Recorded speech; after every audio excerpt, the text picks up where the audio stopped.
നമസ്കാരം. പാലക്കാട് എം.എൽ.എ. രാഹുൽ മാങ്കൂട്ടത്തിൽ ഇന്നലെ വോട്ട് ചെയ്യാനെത്തിയപ്പോൾ തടയാൻ ജനാധിപത്യ വിശ്വാസികളെ CPM-കാരെത്തി. BJP-കാരും കൂടെയുണ്ടായിരുന്നു. CPM-കാരും BJP-കാരും പൂവൻകോഴിയുടെ പടമൊക്കെ വെച്ച് രാഹുലിനെ വോട്ട് ചെയ്യാൻ സമ്മതിക്കില്ല എന്ന് പറഞ്ഞായിരുന്നു ബഹളം വെച്ചത്. ചാനലുകാരും അങ്ങനെ തന്നെയായിരുന്നു. പക്ഷേ എന്നിട്ടും വോട്ട് ചെയ്ത് രാഹുൽ മടങ്ങി ചായ കുടിച്ച് ഓഫീസിൽ പോയി തൻ്റെ പണിയെടുത്തു. എന്നാൽ രാഹുൽ മാങ്കൂട്ടത്തിൽ ജനാധിപത്യത്തിലെ ഏറ്റവും വലിയ അശ്ലീലമാണ് എന്ന് പറയുന്ന ഇക്കൂട്ടർ അവരുടെ കൂടെ ആർക്കെങ്കിലും ഇത്തരം മനോരോഗമുണ്ടെങ്കിൽ, ഞരമ്പ് രോഗമുണ്ടെങ്കിൽ മൗനം പാലിക്കും. സോഷ്യൽ മീഡിയയിൽ ഇരുന്ന് മാങ്കൂട്ടത്തെ തെറിവിളിക്കുന്നവർ ചോദിക്കുന്നില്ല, 76 വയസ്സായ വൃദ്ധൻ PT കുഞ്ഞുമുഹമ്മദിനെതിരെ എന്താണ് നടപടിയെടുക്കാത്തതെന്ന്. എന്താണ് കുഞ്ഞുമുഹമ്മദ് ചെയ്ത കുറ്റകൃത്യം? കേരളത്തിൽ ഈ ദിവസങ്ങളിൽ നടക്കുന്ന ചലച്ചിത്രോത്സവത്തിലെ സിനിമ തെരഞ്ഞെടുക്കുന്ന സ്ക്രീനിംഗ് കമ്മിറ്റിയുടെ ചെയർമാനായിരുന്നു PT കുഞ്ഞുമുഹമ്മദ്. കുഞ്ഞുമുഹമ്മദ് സംവിധാനം ചെയ്ത സിനിമയുടെ മെച്ചം കൊണ്ടല്ല, കുഞ്ഞുമുഹമ്മദ് CPM-കാരനായതുകൊണ്ട് മാത്രമാണ് ഇത്രയും പ്രധാനപ്പെട്ട ഒരു പണി കിട്ടിയത്.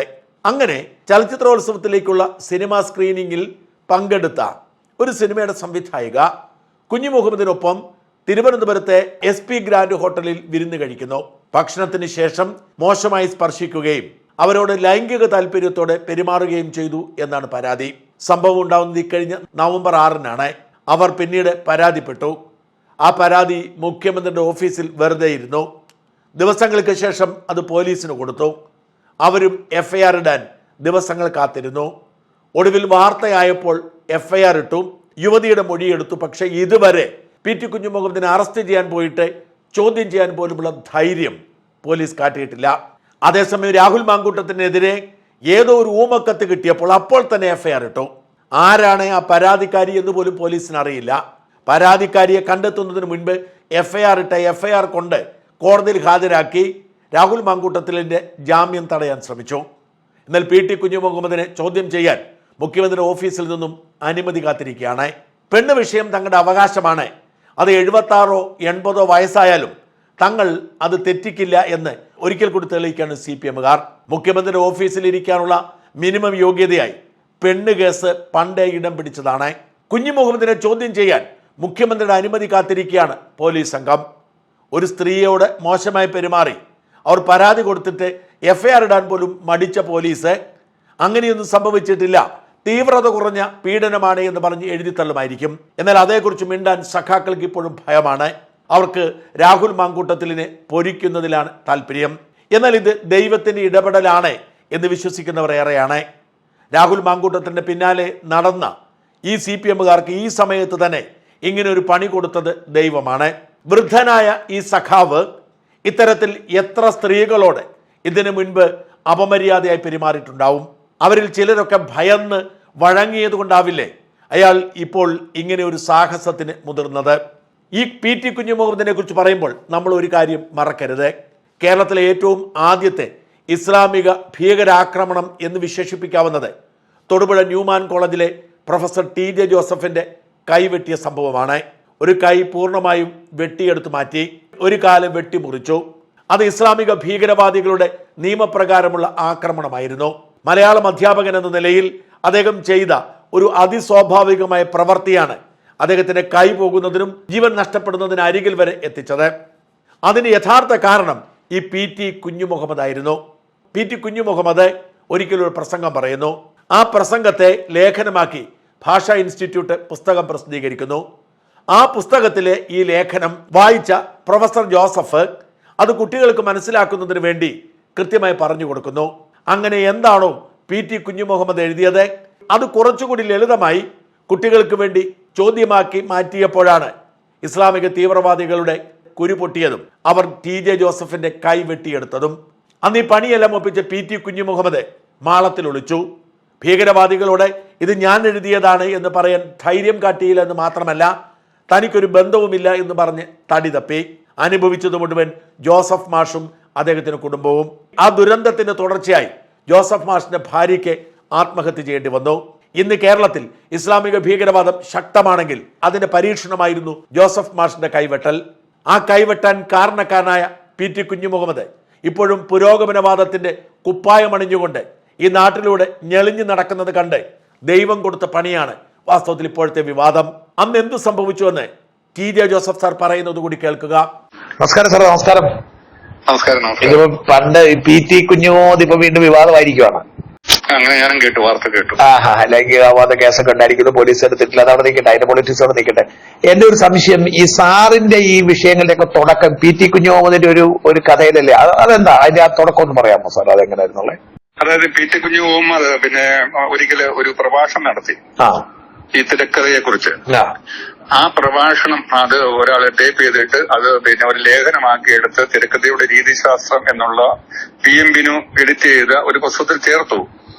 PM ബിനുകുമാറിന്റെ പുസ്തകത്തിൽ ചേർത്തു.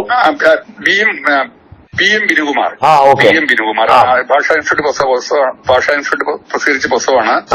അതില് പിന്നെ ഈ ലേഖനം ഉണ്ടായിരുന്നു. തിരക്കഥയുടെ രീതിശാസ്ത്രം എന്നാണ് പിന്നെ പേര്. അടൂരിന്റെ MD അങ്ങനെ പലരുടെയും ലേഖനങ്ങളുണ്ട്, തിരക്കഥാകൃത്തുക്കളുടെ ലേഖനമുണ്ട്. അതിൽ ഈ PT കുഞ്ഞുമുഹമ്മദിന്റെ ലേഖനമായിട്ടാണ് വന്നത്.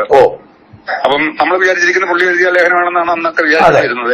പിന്നീടാണ് അറിഞ്ഞത് പുള്ളി അത് ഒരു പ്രസംഗം പറഞ്ഞതാണ്, അത് ലേഖനമാക്കിയതാണ് പിന്നീട്. മനസ്സിലായി. അപ്പൊ ആ പുസ്തകത്തിലെ ഒരു ഡയലോഗാണ് ഞാൻ എന്റെ ചോദ്യത്തിന് വേണ്ടിയിട്ട് ഉപയോഗിച്ചത്.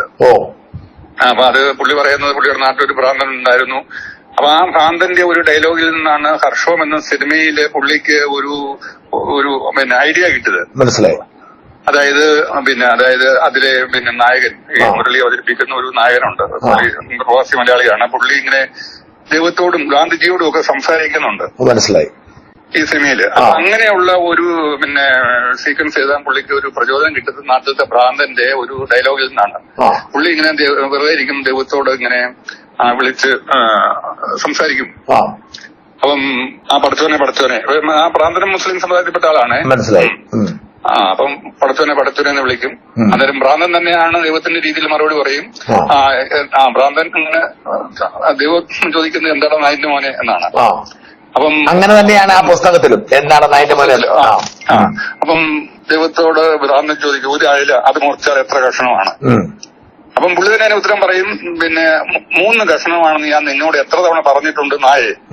അപ്പൊ ഇങ്ങനെ ആ ഡയലോഗിൽ നിന്നാണ് ഈ പറയുന്ന ഈ ഹർഷം സിനിമ റിയലിസ്റ്റിക് സിനിമയാണെങ്കിലും ഇങ്ങനെ ഒരു രംഗം പിന്നെ ചിത്രീകരിക്കാനുള്ള ഒരു പ്രചോദനം പുള്ളിക്ക് കിട്ടിയത്.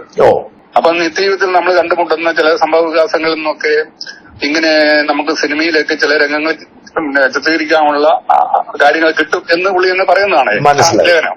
അതിനെ അടിസ്ഥാനപ്പെടുത്തി സാർ ഞാനത് അതിനകത്തൊരു ഹ്യൂമർ ഉണ്ട്. ഞാൻ അതിനകത്ത് ദൈവം ഈ പുള്ളി തമ്മിലുള്ള ഒരു സംസാരത്തിന്റെ അതൊരു ബാക്ക് ഹ്യൂമർ അല്ലെങ്കിൽ ഒരു ഊരാത്ത ഹാസ്യമൊക്കെ ഉണ്ട്. നമ്മൾ ഒന്ന് പ്രതീക്ഷിക്കുന്നു മറ്റൊന്ന് സംഭവിക്കുന്നു എന്നൊക്കെ ഉള്ള രീതിയിൽ.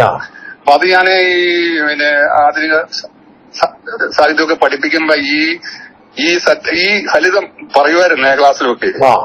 അപ്പൊ അതാണ് ഈ കുട്ടികൾക്ക് പരീക്ഷയ്ക്ക് വേണ്ടിയിട്ട് ഈ ഉചിതമായ ചിഹ്നം ചേർത്ത് എഴുതുക എന്നുള്ള ചോദ്യത്തിന് വേണ്ടിയിട്ട് കൊടുത്തത്. അപ്പൊ അങ്ങനെ കൊടുത്തപ്പോൾ പിന്നെ ഈ പടച്ചവനെ വിളിക്കുന്ന അത് ഒരു മുസ്ലിം പിന്നെ ആളാണല്ലോ. അപ്പോൾ ഈ ഭ്രാന്തിന് പകരം ഞാൻ പിന്നെ ആളിനെ ഒരു പേര് കൊടുത്തേക്കാന്ന് വിചാരിച്ചപ്പം മുസ്ലിം സമുദായത്തിൽപ്പെട്ട ആളാണോ എന്ന് വിചാരിച്ചിട്ട് ഈ PT കുഞ്ഞുമുഹമ്മദിന്റെ പേര് തന്നെ ചുരുക്കി ആദ്യം കുഞ്ഞുമുഹമ്മദ് എന്ന് എഴുതി പിന്നെ മുഹമ്മദ് എന്ന് എഴുതി കൊടുത്തതാണ് നമുക്ക് ഈ ഉണ്ടായത്. അത്ര മാത്രമേ ചെയ്തിട്ടുള്ളൂ. കുഞ്ഞുമുഹമ്മദ് ആദ്യമൊക്കെ പിന്നെ PT കുഞ്ഞുമുഹമ്മദ് ഞാൻ അങ്ങനെ ലേഖനം എഴുതിയിട്ടില്ല എന്നൊക്കെ പറഞ്ഞത് അന്ന് ശരിയായിരുന്നു. പുള്ളി അങ്ങനെ അറിഞ്ഞിട്ടുണ്ടാവില്ല. പിന്നീട് ഇത് അറിഞ്ഞു കഴിഞ്ഞതിന് ശേഷമുണ്ടല്ലോ പുള്ളി പിന്നെ TV-യിലൊക്കെ വന്ന് പിന്നെ ചില സങ്കടങ്ങളൊക്കെ പറഞ്ഞു. അതായത് ഇങ്ങനെയൊക്കെ സംഭവിച്ചതിൽ പുള്ളിക്ക് ഖേദമുണ്ടെന്നൊക്കെ പറഞ്ഞിട്ടുണ്ട്. ഏതായാലും പുള്ളിയാണ് എന്റെ ഈ ബുക്കിന്റെ അറ്റുപോകാത്ത ഓർമ്മകളുടെ 2ാം പതിപ്പിന്റെ പിന്നെ പ്രകാശനം തൃശ്ശൂർ സ്വയം ഹാളിൽ വെച്ച് നടത്തത്. പുള്ളി പിന്നെ അവിടെ പിന്നെ റഫീഖ് അഹമ്മദ് ഉണ്ടായിരുന്നു. പുള്ളിയാണ് പുസ്തകം പിന്നെ പ്രകാശനം ചെയ്ത് 2ാം പതിപ്പ് ഇനാഗുറേറ്റ് ചെയ്ത് റഫീഖ് അഹമ്മദാണ് ഏറ്റുവാങ്ങിയത്. അത് DC ബുക്സ് സംഘടിപ്പിച്ച ഒരു പരിപാടിയായിരുന്നേ. മനസ്സിലായി. പിന്നീട് ഗുരുവായൂർ വെച്ച് എനിക്ക് അവിടുത്തെ ഒരു പൗരസമിതി സ്വീകരണം തന്നപ്പോഴും PT കുഞ്ഞുമുഹമ്മദ് എന്നോടൊപ്പം പിന്നെ വേദിയിലുണ്ടായിരുന്നു. ഈ കാര്യമൊക്കെ പറഞ്ഞ് ഞങ്ങൾ നല്ല സൗഹൃദത്തിലാണ് ഇപ്പോൾ. അങ്ങനെയാണ്. ഓക്കെ ശരി.